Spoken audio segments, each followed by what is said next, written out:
Ladies and gentlemen, it is apparent that the committee has discharged its duty and has done it very well indeed, and the governor has entered the chamber. Ladies and gentlemen, it gives me great pleasure to introduce to you a great leader and inspiration to all of us, our governor of the great state of Connecticut, M. Jody Rell.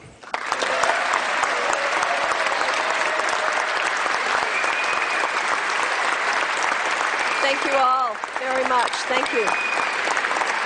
Thank you very much, everyone. Thank you. Thank you. I appreciate it. Thank you. Okay, sit down. Thank you. Thank you all very much. I first have to tell you there's bad news and good news in this speech. The bad news is, of course, I have a cold.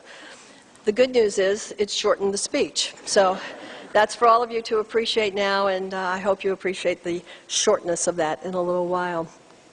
So let me begin by, of course, saying, Mr. President, Mr. Speaker, Mr. Williams, members of the legislature, our Supreme Court justices, and guests, welcome. Welcome to the official opening of the 2009 regular session of the Connecticut General Assembly. You know, the start of a new session, a new term in office, is always exciting. It's a time of new opportunities, new experiences, new challenges. It's a time for us to look forward, to await with eager anticipation the issues, the debates, the activities, and the actions that will unfold in the weeks and months ahead as we carry out the work of serving our fellow citizens. To those who return to elected office or who are sworn into new office, welcome back. I'd have to tell you that the building has been more or less quiet without you. To those of you who are new members, a very warm welcome. To the newly appointed committee chairs and ranking members, leaders, good luck. You are certainly going to need it. We all will. You will all need patience, understanding, wisdom, a strong but not unyielding will, and the support of your colleagues. To our new Speaker of the House, my sincerest congratulations. I look forward to working with you with mutual respect, consideration, and courtesy. And to the outgoing Speaker, I have to say, I wish you all the best. Well, maybe not all the best.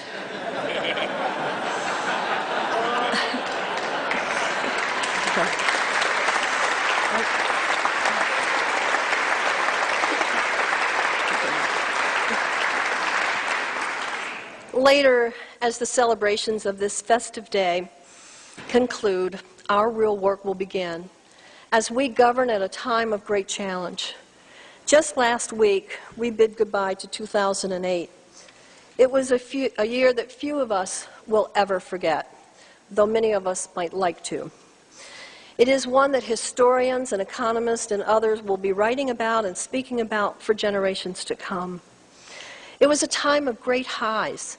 The election of a new president, the first African-American president elected in our nation's history.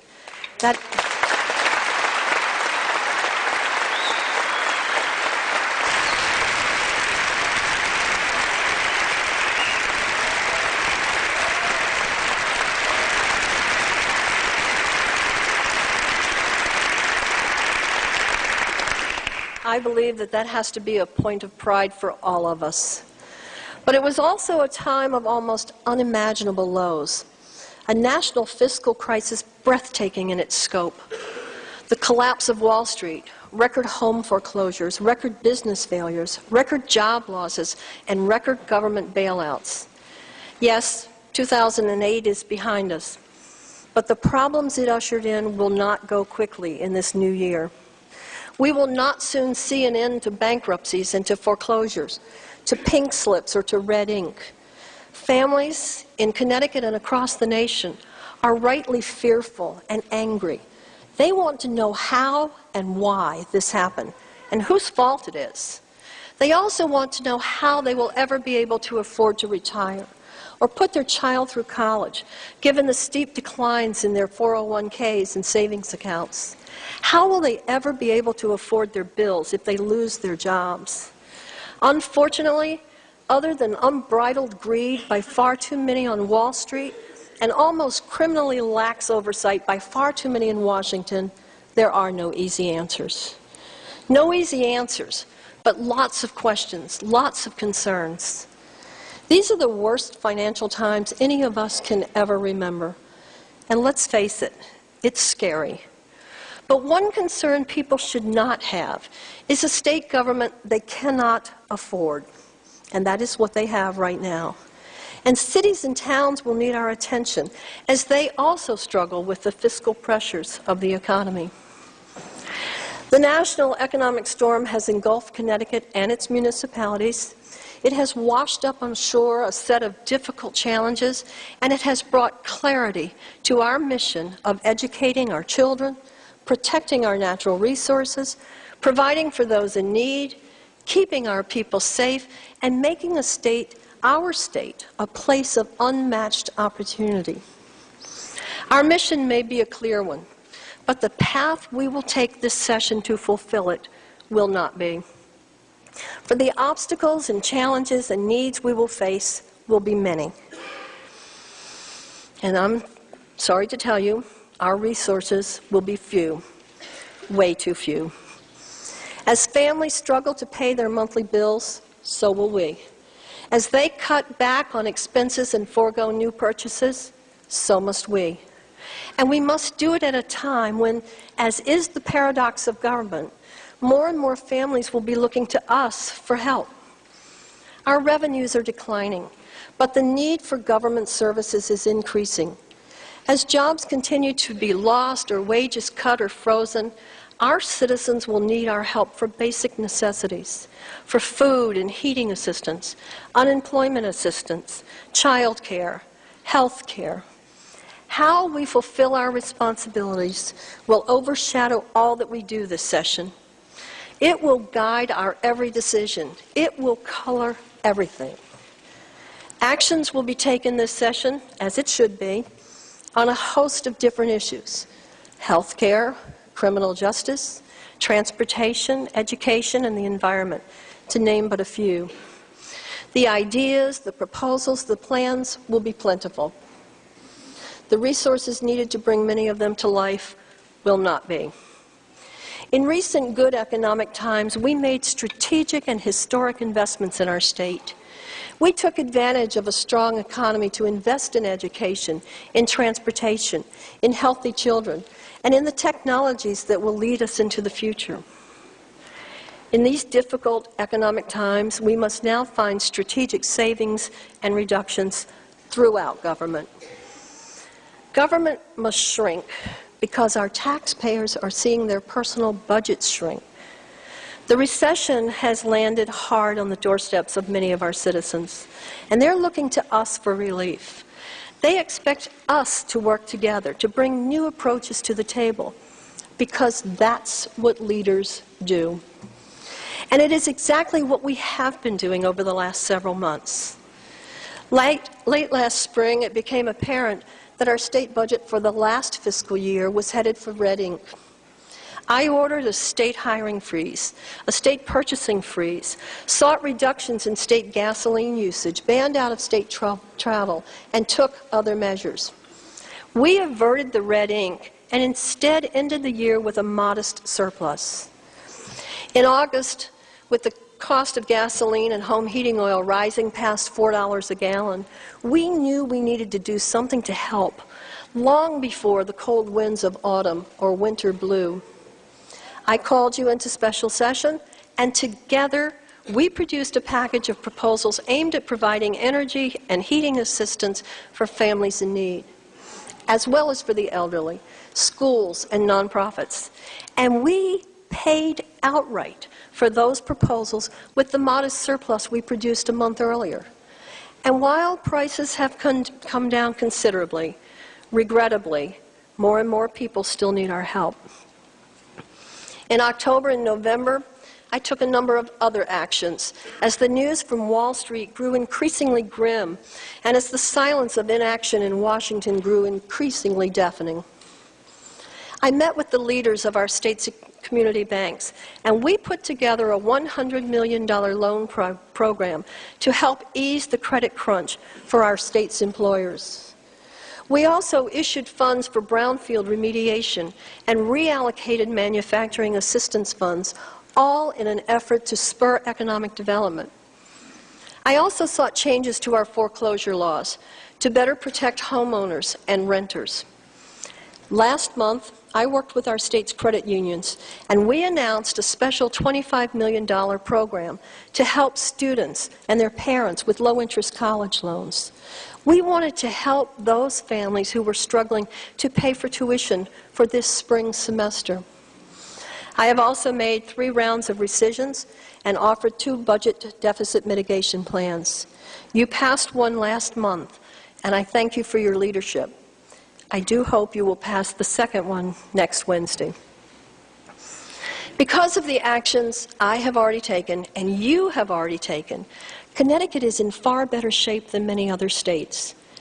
Yes, in far better shape, but still facing a new economic reality.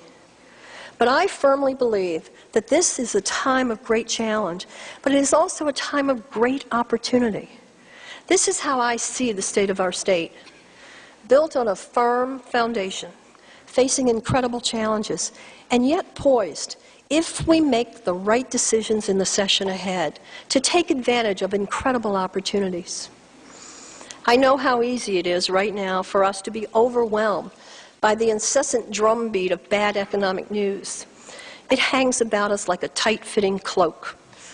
I also know we must never lose sight of the fact that Connecticut remains a great place of promise and extraordinary people. Our quality of life is second to none. So too are the educational opportunities we have. Our workforce is skilled, and our people are industrious, and our hearts are generous to those in need, and obviously our natural resources are bounteous. We are a state whose rich history serves but as a template for a richer future.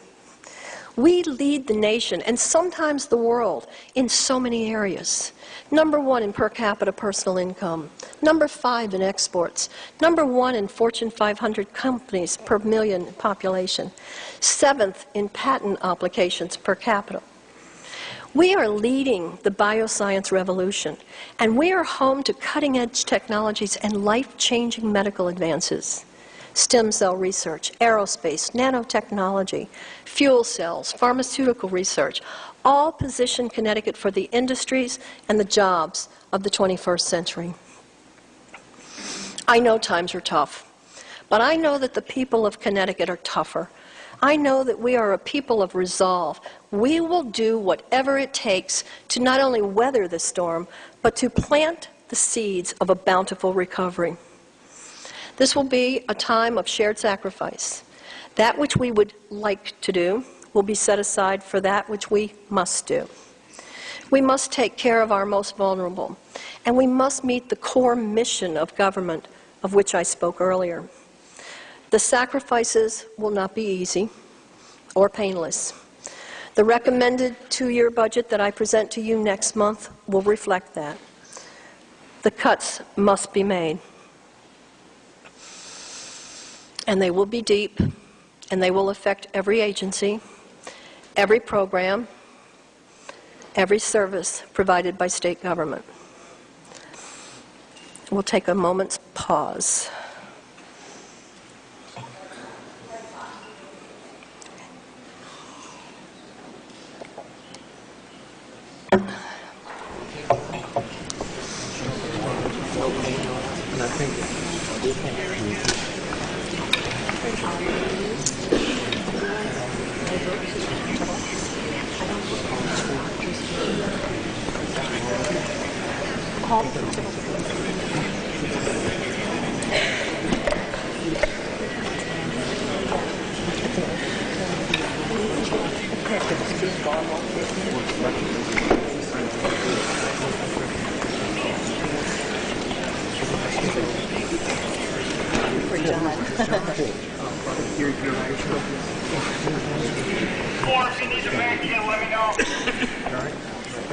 Bring them back up there with the oxygen.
I know that everyone knows that this is a somber speech, but I apologize that it actually made someone faint, but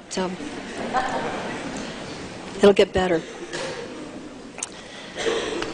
I was talking about the cuts that will have to be made and how painful they will be, and they will hurt. They hurt me even to have to offer them. I have spent countless hours in the last few weeks poring over every line item in our state budget. I have lost countless hours of sleep worrying about our families and their household budgets and worrying about our state budget and the cuts we need to make. But we do need to make cuts, and we do need to prepare our state to make the most of the economic recovery when it comes, and it will come. For our goal, our charge as leaders, is to not merely help Connecticut survive these economic challenges, but to help Connecticut thrive. We must make the right choices now so that we may close tightly the doorways of despair and open wide the windows of opportunity. One of the main reasons Connecticut is in far better shape than many of our other neighboring states is because we have worked together over the last few years to position ourselves to deal with the uncertainties of a roller coaster economy. We built up our budget reserves, we strengthened and diversified our economy, and we invested in our workforce, and we did these things together. Now is the time for us to again act and to lead. The problems we are facing are not permanent, and they are not ours alone. Economies around the world are slowing down, but Connecticut is our place to protect. Together, we will lead with a purpose to guide our state to better times. I feel blessed to be governor of this great state, but I also feel the tremendous burdens of office during these anxious times. But my burdens are set aside, replaced by an urgent sense of protection, passion, and purpose every time I look into the face of a neighbor or into the eyes of a child and see their hopes and their dreams for the future. The same is true when I learn of a family who is visiting a food bank for the first time, or when I talk to a proud, independent senior who is embarrassed to ask for help in filling their oil tank. And it's true when I see the brave troops off as they depart for selfless, dangerous service in either Iraq or in Afghanistan. You know, before I return to this chamber to give my budget address next month, nearly 100 soldiers will begin their deployment, bringing to more than 300 those from Connecticut serving overseas. And before the end of this year, we are scheduled to see another 1,000 of our sons and daughters deployed. Sons and daughters we want to forever protect in our loving embrace. Children and families and seniors we need to see through these difficult times. As governor, I promise to lead with integrity, energy, and purpose in these financial crises. And indeed, I consider this financial crisis our call to action. These are the challenges we face. Protect our families and their futures. Restore the prosperity built through the inspiration and ingenuity of our founders. eliminate the impediments to our progress. And our greatest challenge is to not let the nation's financial crisis dampen our enthusiasm and optimism about the future of this great state. Connecticut is an incredible mosaic of people and places, a tapestry of natural beauty, history, culture, and character. Now is the time to work together to protect this special place along the tidal river and to build the proud tomorrow of Connecticut's future. Thank you all very much, and God bless the great state of Connecticut.